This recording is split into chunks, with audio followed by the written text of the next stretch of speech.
Hello and good day. This is Sanjay Srivastava. I'm Chief Digital Officer for Genpact, and this is the Journeys in Transformation for Digital podcast. Thank you for being here. As you know, this is a continuing series that cuts through a number of areas, and much of this is actually fueled by the questions that you provide me through a variety of social media, including LinkedIn. So please continue to do so, and we'll continue to bring thought-provoking, insightful conversations to you through this medium.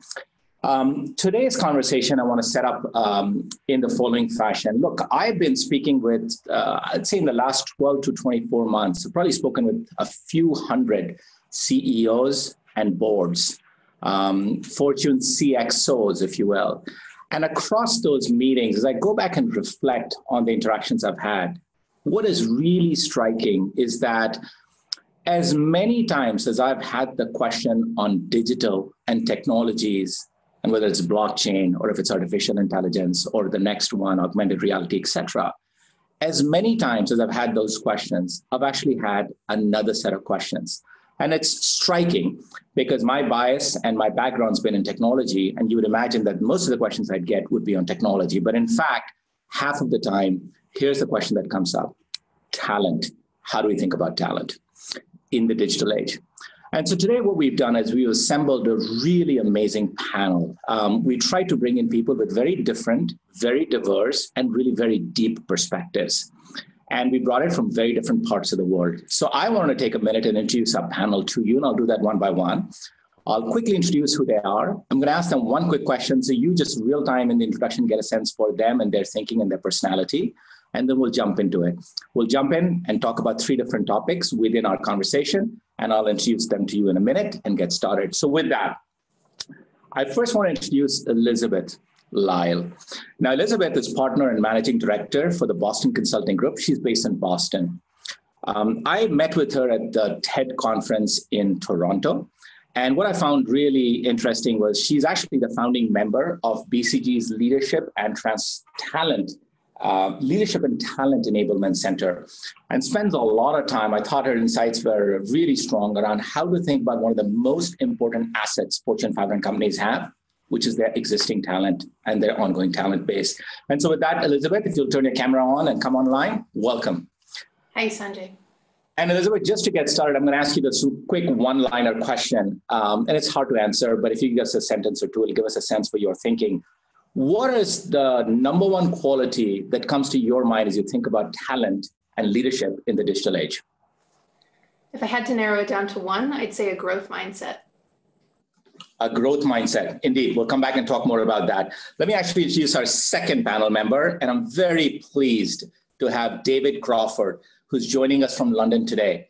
David actually runs Heidrick & Struggles Global Technology Services for EMEA. He's based in London. He's been tracking, following, helping, advising large corporations and private equities in the space of software, technology, SaaS, digital, AI over the last couple of decades, if you will. And I would ask David that if you could come online, turn your cameras on. And then I wanted to ask you one quick, before I ask you a question, I have to say, I am really looking at your background. You've got to tell us a little bit about that, blazing a trail. And then I'll ask you my one quick question. Well, thank you for having me, Sanjay. It's a delight to be here, and thank you for your kind introduction. Yes, Heidrick have been around for 60 years, helping clients find inspirational leaders.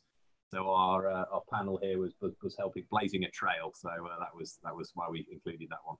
I can't tell from here in the size of the screen, but what are those mice? What is the are those? Oh, that's fish, is it?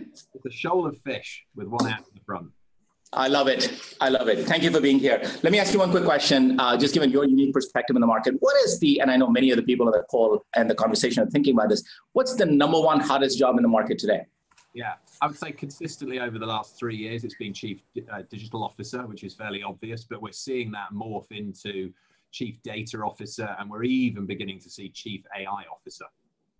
Yeah, I actually had 2 meetings in the last 4 weeks with Chief AI Officers. So this thing's evolving fast and furiously. It's also a good segue into our next conversation, our next panel. So I want to introduce Brinda Murthy. Brinda is actually a colleague here at Genpact and works closely with me and the rest of the team here.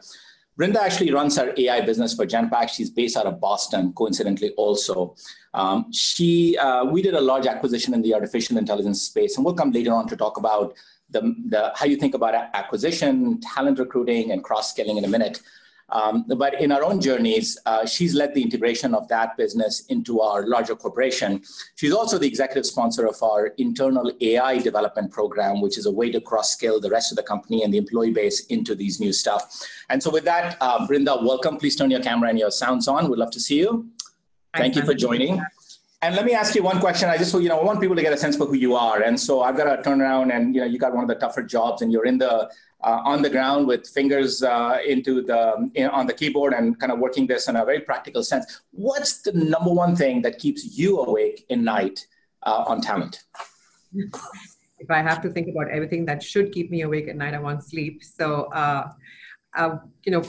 we tend to take a slightly structured approach around how we want to enable our talent. And it's just two big themes here. One is to create an ecosystem in which this talent can thrive.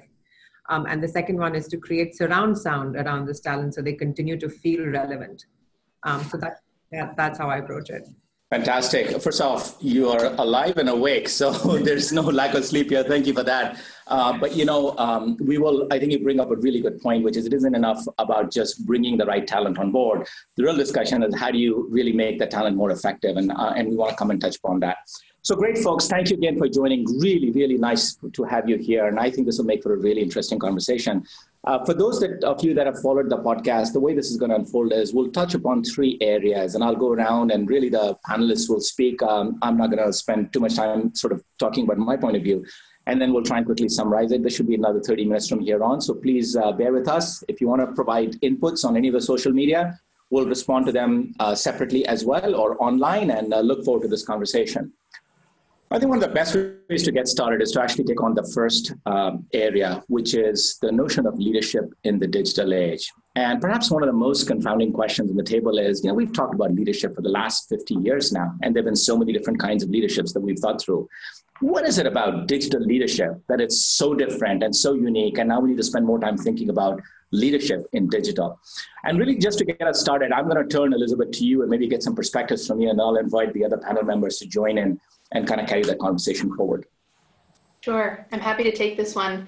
Sanjay, it is, it's not so different actually. So I'll start right there with the actual content of your question. I don't think that what we're talking about with digital leadership these days is markedly different. I think the intensity and the imperative around it have changed. Though, I mentioned growth mindset earlier, but the likelihood that a leader in today's day and age actually has even a working knowledge of all of the digital disciplines is very low. And so what we need from leaders is both kind of an openness to learning and a humility around learning, but they also need to develop the practices to seek out those learning opportunities and really absorb just enough of that digital understanding and awareness that they can effectively lead teams. And when it comes to effectively leading teams, another skill becomes incredibly important. The degree to which you can align them on a vision and then truly give them the autonomy to operate to get toward that vision in the way that they know how, and in fact that the leader probably doesn't, and to really pull yourself out as the leader from the process and the day-to-day realities, and allow the team to really pivot and move through the work toward the objectives in the way that works best for them. And to then really get comfortable, this is the third one, to really get comfortable with pivoting. I think today's leaders traditionally are not comfortable with pivoting, but pivoting is actually the point. When you're talking about digital development, for instance, because you're getting closer and closer to an answer, and you're really reading the data and the signals and moving and morphing what you're trying to do to get there. And if a leader in today's quote unquote analog world were to not be comfortable with that, they would see that as failure. They would see that as moving off of the project plan. And so a great degree of comfort and confidence has to come with that. So those are a couple things, not new, but incredibly important in a whole new way. Yeah, I'm struck by the answer, and there's so much that we need to unpack in what you just said. But, clearly the thing that struck me was velocity has changed incredibly. And I think that's one of the defining sort of characteristics of what's going on. I think your point about curiosity and learning, and I think just even our own experience and all the learnings we've had, and pivoting is such a key word. So we'll come back to all three of them, but thanks for a great start to the conversation. And I don't need to necessarily shepherd this conversation. I mean, jump in as you feel free. But David, what are your perspectives on this topic? Yeah, thank you. And I would agree with Elizabeth's words. I mean, something that we refer to as digital dexterity, which apply, and agility are words that we use a lot. And they are things that you can actively measure and assess in leaders through a variety of different psychometric tools. So, and I think, as Elizabeth said, some of this is nothing new. I mean, customer centricity is not new. But what really embracing what that means in the digital era and how digital technologies with your omni-channel, how you can really embrace customer centricity, those are some of the highlights that we're seeing. Brinda, your perspective? Spot on. I think, the comment that it's nothing new is absolutely spot on. But I think the pace at which a leader is required to change, the pace at which a leader is required to adapt, is unprecedented. The only thing I would add is that, being a leader, you need to be open to creating what I would call a diverse team. It's not enough to just have the digital experts. You need to have the process experts, the domain experts, right? The technologists, the program managers, no matter what.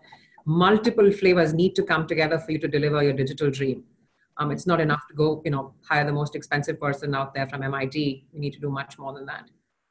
Yeah, it's super interesting. And Brinda, I failed to mention this earlier, but for Genpact, you also lead at least for North America, our diversity and inclusion program, which is fantastic. When you started the comment, I didn't fully understand where you were headed, but what you're really saying is, in addition to sort of the topic of diversity and inclusion per se, there's the additional topic of different perspectives and right. Different sort of experiential bases that come into play around domain and digital and all those sorts of things. So fantastic.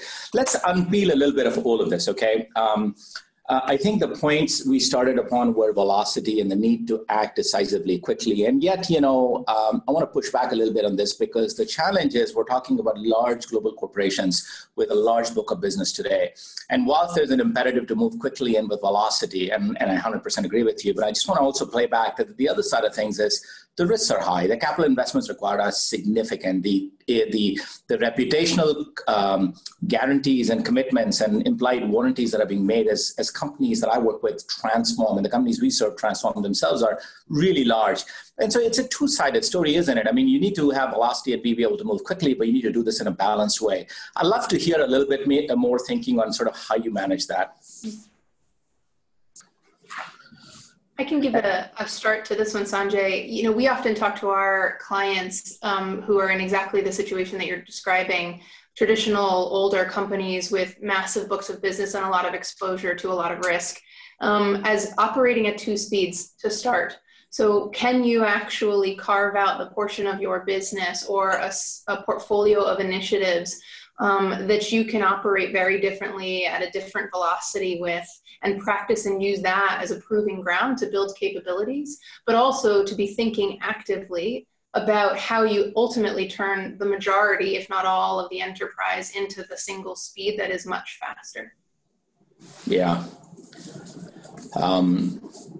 Brinda, from your operating experience, anything you want to add to that part before I move on? I think while everybody is aware that you do need to move at that pace, and the pace of change is much faster than before, I think there's also a need for patience and support, right? And I find that, just personally, that we have clients at different parts of the spectrum. We have clients who understand that it's a journey. It's not going to happen tomorrow. And then we have clients who need to be brought down that journey as well. But it's a journey. And I think that's the key message around that. A fast one, but still a journey. Yeah, and I think expectation management and having the right perspective on that is really important as we collectively increase our velocity in obviously what is a very high risk world as well at the same time. Let me come to the next topic, which I think, again, Elizabeth, you introduced the words really well, and I like your choice of words. You talked about curiosity, learning, and the notion of pivoting. And maybe perhaps, David, I'll turn to you. I mean, you've helped recruit some of the chief digital officers, and as you said, some of these associated titles in their teams for many of the corporations around the world. How do you even screen for curiosity when you're actually trying to bring a new leader in? And how do you make sure that happens? Perspectives on that? Yeah, no, great question. We don't rely on one thing. I mean, we're executive search professionals, so we interview people for our jobs. But we've moved away from what we describe as CV stuff, pivotal experience, and we've moved to using our IP and methodologies around how you mobilize, how you execute, and how you transform with agility. And I think a combination of good competency-based questions combined with relevant psychometrics really get you to the best possible place of assessing talent. Indeed. It's a really important topic, and it's critical that we get this right. And sort of pretty much everyone I've spoken with kind of believes in that and supports that. But the question on the table is what's the urgency and what's the speed that we need to move in? And I think a little bit of this is also around an understanding of what can go wrong. I'd love to just hear from you in your practical experience, all three of you, as you work with clients you serve, with businesses you run. What are some of the things that could go wrong if you don't get this leadership in the digital age right? I can take a first stab at that. I mean, I think, as we all know, the tone of a business or even a business unit is set by the leader. And so if you have confused leadership, a lack of digital vision, a lack of digital strategy, you can't hope to get the execution, the transformation from however bright the team is. So, it has to start with leadership. And if you don't get it right, you're going to get a very confused business. Yeah, I think you've said it well. Okay, excellent. So I think we've just tackled the topic of what is leadership in the digital age? Why is it different from what we've done before? And I think you've really helped us think through a few different areas and equally what can go wrong in some of this. Let's just kind of move on to the next area I wanted to tackle. And that's the area of, great, well, if leadership is so important, we need to kind of get there. How do we build it? How do we make the foundation come together to really drive that leadership? Let's actually move to David and maybe get a perspective from you on how do you prepare talent? Yeah, I think, my starting point would be, running a project or a program to measure your digital readiness. It is possible to do that. We have a digital readiness questionnaire that we frequently use with clients. I think understanding your start point has got to be a great place to start. And then when you spot some of the skills and the talent around agility, around learning, around resilience, adaptability, that's going to enable you to pick out the right teams to then say, right, for this digital piece of disruption or innovation, that team are going to move forward. So I'm just going to go back to the same question I asked David and maybe get a perspective from you as well, because this is an area you spend a lot of time on. How do you prepare talent for this leadership discussion we just had? How do you actually prepare talent to get into this digital age? It's a great question. I think, and of course, I'm going to bring it back to leadership. To me, the learning happens on the job, and the degree to which we can actually create the talent that we need has everything to do with the degree to which leaders exercise those capabilities we talked about just a few moments ago. So how much autonomy are you giving teams to really feel things out? How diverse of a set of disciplines, as Brenda said, are you putting on the team and helping to orchestrate more like a conductor than a manager? And the degree to which we can do that as a group of leaders who know nothing, I'm probably being a bit harsh, but who know very little about the space in which they're being asked to lead folks in. It has everything to do with whether we can build these talents at scale and prepare them for a digital future and really ask them to work together, to upskill, and to learn in the flow of day-to-day work, which, because of the application, is actually the only kind of learning that's going to stick, in my opinion. That's actually brings up another really interesting question, and it's one that we actually work, and that comes up in many of our conversations. You see, we serve mostly Fortune 500 companies, so we don't necessarily serve technology startups. And so one of the challenges that large corporations have is this bimodal, single modal question, right? And the topic there is you build leadership in the digital age and you pull a digital organization together, how do you then sort of correlate that with the rest of the organization? And how do you make sure that you're not leaving parts of the company behind as you're taking some parts of the business forward and getting the right integration? I'd like to get both sides of views, because clearly it's an answer it's a question that's on minds of many people, and there are many ways to sort of solve that. But maybe, Brinda, I'll turn to you, because I think one of the things you do is actually think about, very focused group, and yet how it relates to in the context of the larger company. And I'd love to hear your thinking on that. So Sanjay, I'll use the the example of the AI development program that we created last year, and where we basically decided that while we were out in the market scoring for talent, we would bring talent in from within. And Elizabeth, to your point, bring people with different disciplines, right? And we went through a large screening process. It's an AI program, very exciting. A lot of people applied for it, but we basically picked the top performers, no matter which discipline they were in. We picked people who came across as very hungry and curious, and had a propensity to self-learn and not really depend on a system. And we picked people who we felt were right for different sets of roles. We didn't bring everybody in for one role. And we put them through a rapid 3-month apprenticeship program, very little classroom training, and literally tested them by putting them in the fire. And it's been a resounding success. We've brought in a bunch of people across our AI business. They've already got their hands dirty, delivering brilliantly.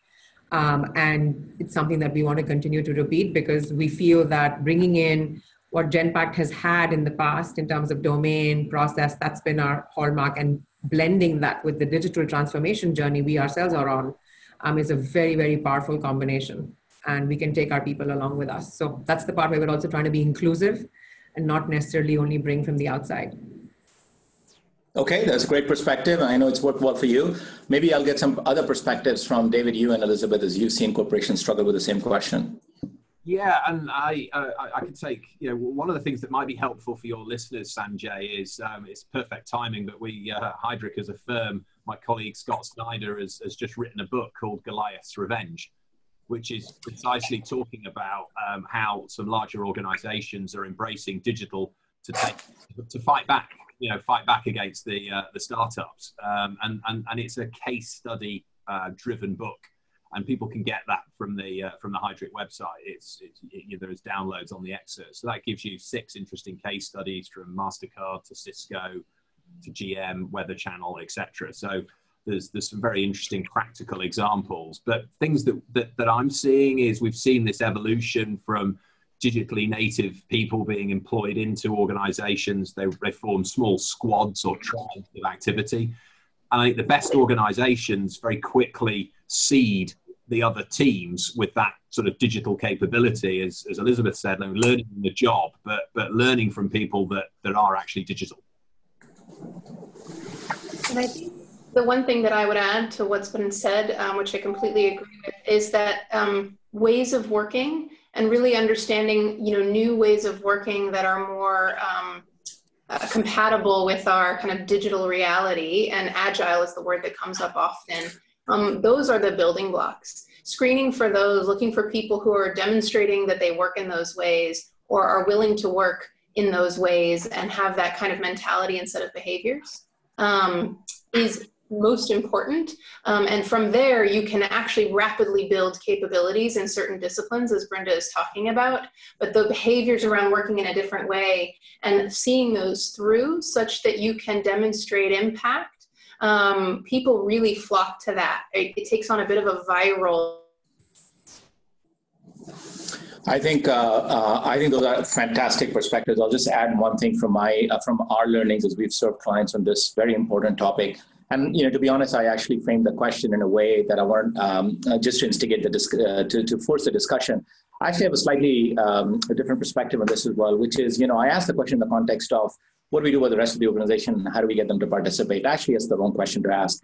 The reality is digital strategy first starts with fundamental right to win and a basis for what you want to do right. And I think, David, you rightly pointed out that strategy is the first place to start before you get into leadership. And one of the realizations we've had and the learnings we've gone on the journey is that strategy comes from understanding what we bring to the table and the value and the long-term value that we bring as corporations. And what's very interesting with digital is it's in many ways the intersection of new technologies, AI and analytics and automation and so on and so forth, with process and depth of domain and understanding industry verticals and really using the book of business, the data sets that already exist, the understanding the environment and intersecting them. And in so many ways, I don't think that how we bring the rest of the company into the discussion is not an afterthought. It has to be the first part of the discussion on the strategy and figuring out how we're going to actually get pointed in the right way. And then, of course, how everyone gets involved becomes just a sort of direct result of that. So great perspectives. I think it's one of the really important questions to get right. And David, I think your point on starting with strategy is right on the mark. I do have one other question, and I think you said earlier that CDOs is sort of the hottest job in the market right now. But let's get beyond what's happening today. Let's think about what we're going to need in a 2 to 5 year time frame. What's the next set of, in your mind, what are the next key skill sets, the key roles that as CXOs we'd want people to be thinking about? Perspectives on that, please. Yeah, certainly. I mean, perspective is I'd love to have a crystal ball and be able to tell you what those roles are going to be. But I think data, and the use of data and how you monetize data we're only just at the beginning of that curve. And I think organizations are going to need to get a lot better at that. I don't think the roles are going to change. I just think the elements within the role are going to change. And I think you touched on environment and understanding the different bits of your business. I'd almost go further than that, Sanjay, and say you've got to understand which bit of the ecosystem you sit in. Even if you're at one of the large companies, you still sit in an ecosystem. And I think more and more our leaders of the future are going to be collaborative influencers. They're going to understand who they need to partner with. They're going to understand what they do and what they can't do, more importantly. I don't think I could agree any more with you on the last point you made, David. One of the biggest learnings we've had just in our own journey, we started with a company that sort of believed in first time right, and we wanted to cross every T, dot every I. And there's a sense of pride of ownership and basically confidence in actually owning the full solution. And I think one of the learnings we've had over the years is actually that's no longer the right answer. The right answer is actually being, in the middle of the ecosystem and engaging all of the different components of the solution to drive a much more comprehensive response than actually owning every single part of it. And I think I couldn't have said it any better than you just said it. So thank you for that. Anything else on data? I thought it was very insightful that you brought that up. And as executives in the corporate economy have grown up with Excel and so on and so forth, there's already some familiarity.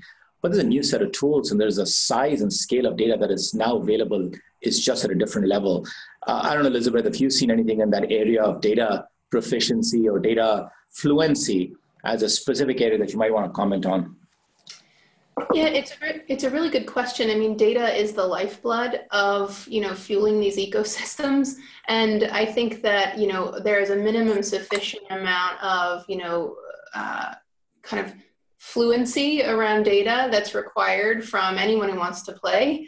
But I think that, companies organize very differently around it. And the key piece being, the democratization of data, and really how open and transparent can you make it? And how can you put the right guardrails in place for its use, which happens to matter in certain industries more than others. So that comes up quite a lot as well. But truly it's about getting it out there and really helping people understand how to use it, right? Because I know a lot of companies that have a ton of data and some very open and transparent policies around its use without the piece where you teach people how to use it.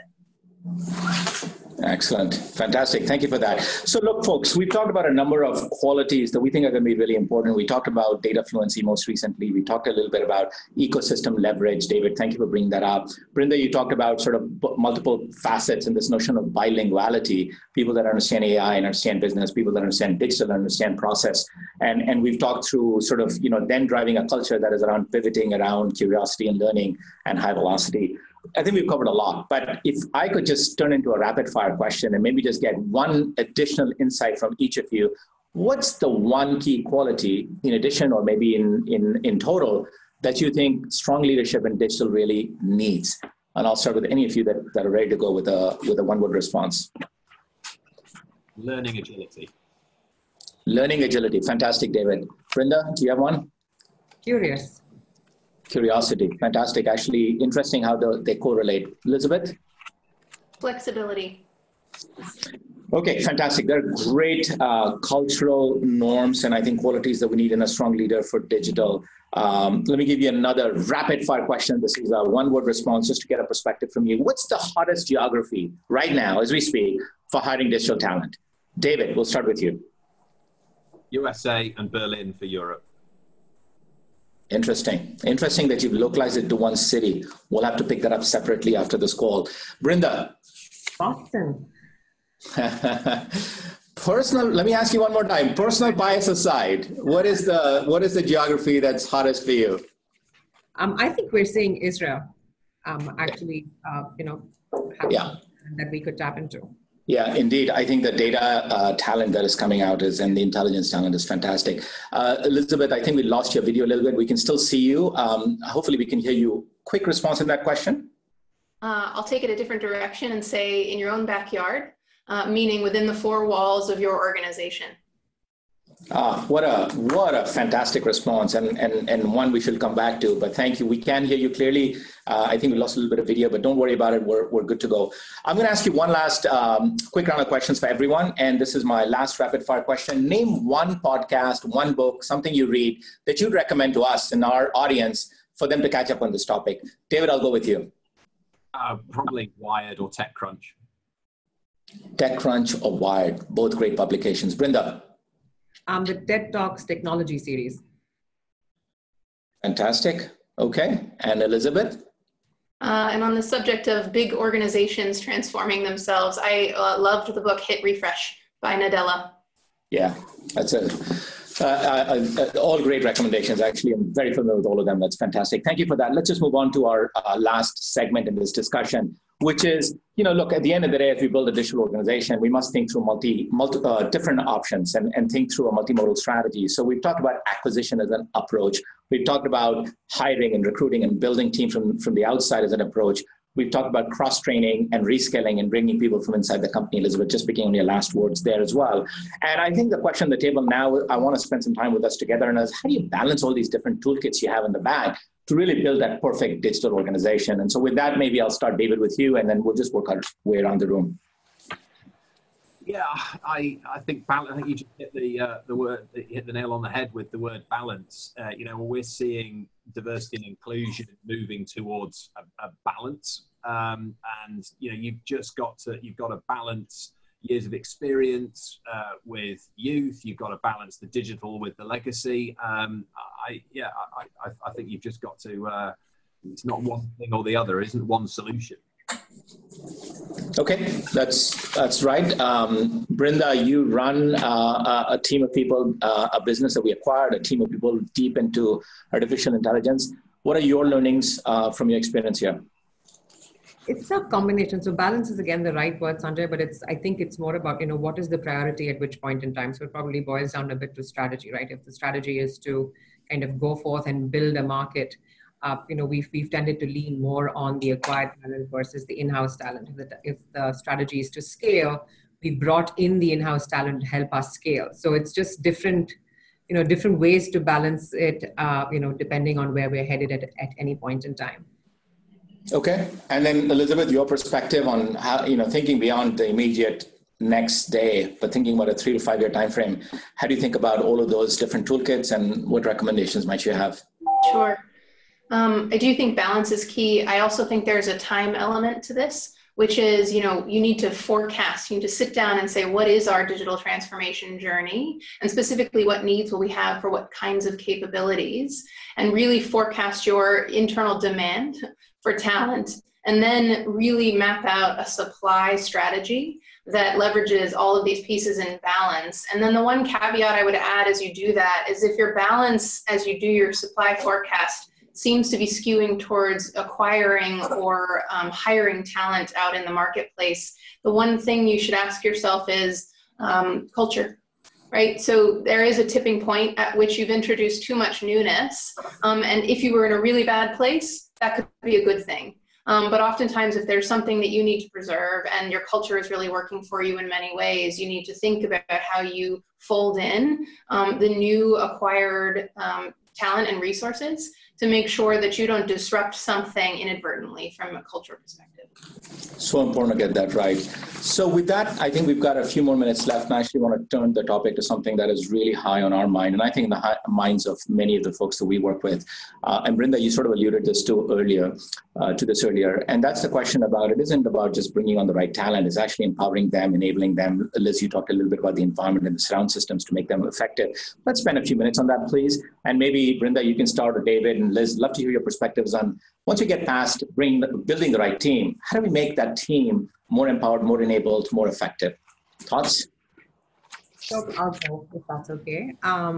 It's a combination of, bringing talent in and enabling them, because just bringing them in and leaving them to fend for themselves is tough in any environment, because there's so much for them to learn, and they're also meant to, deliver very quickly because expectations are so high. So it's also a question of meeting their expectations in terms of the environment they work in. That's one. The second one is, this is your key talent. It is, your digital talent, and is something that needs to be supported as well as leveraged, but also made relevant and continued to keep relevant in the organizational context. Whether it is, just by creating forums, or, giving them exposure to the rest of the organization and giving the organization exposure to them. It could be any of those ways. I feel that that's what keeps them going as well. Excellent. Elizabeth, you? Sure. Maybe I'll build by saying a couple of specific leadership habits that I think work really well are, it's never too early to start, practicing speaking last. And because I think if you bring this wonderful talent in, or you develop this fantastic talent with all these new skills, but you set the tone very early on that you still have all the answers, it will take a lot of effort to get them to come out of their shell again, because we're all human, digital talent or not. And so really emphasizing sort of sitting back and letting them flourish, and then listening for those moments at which you can enable them, as Brinda is saying, and really see how you can be value add to their talent is critical. Great words. And David, anything you want to add to that? Yeah, just a couple of little quick points. I think the actions speak louder than words. We've talked already about this comes from the top, and I think these digital leaders, they lead through personal influence, not through authority, and they create an environment where it's all right to have disruptive and challenging ideas. If they get squashed down in that first meeting, as they won't be forthcoming. You have to create an environment which it's okay to challenge. That's the whole point. Really, really insightful words, and that's so true for the environment. We've also found in addition to that, actually, beyond the culture and actually the leading by influence, I think the other piece of it is often we found companies struggle with is actually setting the right IT infrastructure, the ecosystem in place to be able to have the toolkits for the new age. And that has to balance with corporate and InfoSec and IT structures and so on and so forth. So there's work to be done there. But it's often low on the list, and if it gets missed out, it can be problematic. So I might want to add that as well. Look, folks, it's what an amazing discussion. I don't even actually have a way to summarize this. I'll say a few things that I think are top of mind for me as I leave this conversation. But what I really say is we want to continue this dialogue. And so please participate on LinkedIn and other media, and we'll carry on the conversation. All of these really insightful, deep in their domain leaders we'll ask them to be available for those responses. So thank you in advance if you want to continue that dialogue. I walk away with two or three things. I think as I listen and reflect on this conversation, I walk away knowing that digital transformation is here. And, the imperative now is to not just keep stumbling into it, but to actually plan strategically and proactively for it. And that has many different components to it around thinking out strategy, which was pointed out earlier, and translating it right all the way through the workforce that's going to be required, and then getting our teams there. I love some of the words that came out. I love the notion of data fluency. I love the idea of ecosystem leverage. I loved the word speaking last, Elizabeth. That really captures so much, because you bring on teams, you need to actually have the right environment for the teams to be successful. And then, of course, enabling them to be high velocity, to be able to allow us to pivot, and this continuous learning around that. So I think I'm walking away thinking there's no silver bullet here. There's not one response. We can't just acquire, we can't just hire, we can't just cross-train people. That we must actually achieve a balance and use different mechanisms to get there. But it is going to be key in building the right foundation and the right ecosystem, the right culture, the right specifics in terms of tools and toolkits, and the right skill sets and the propensity to acquire skills to get us there. So with that, I want to actually bring this conversation to a close. I thought it was a very fascinating discussion. Thank you very much for being part of this. And thank you for our audience and participating, and we'll carry on the dialogue going forward. Take care. Good day. Bye-bye.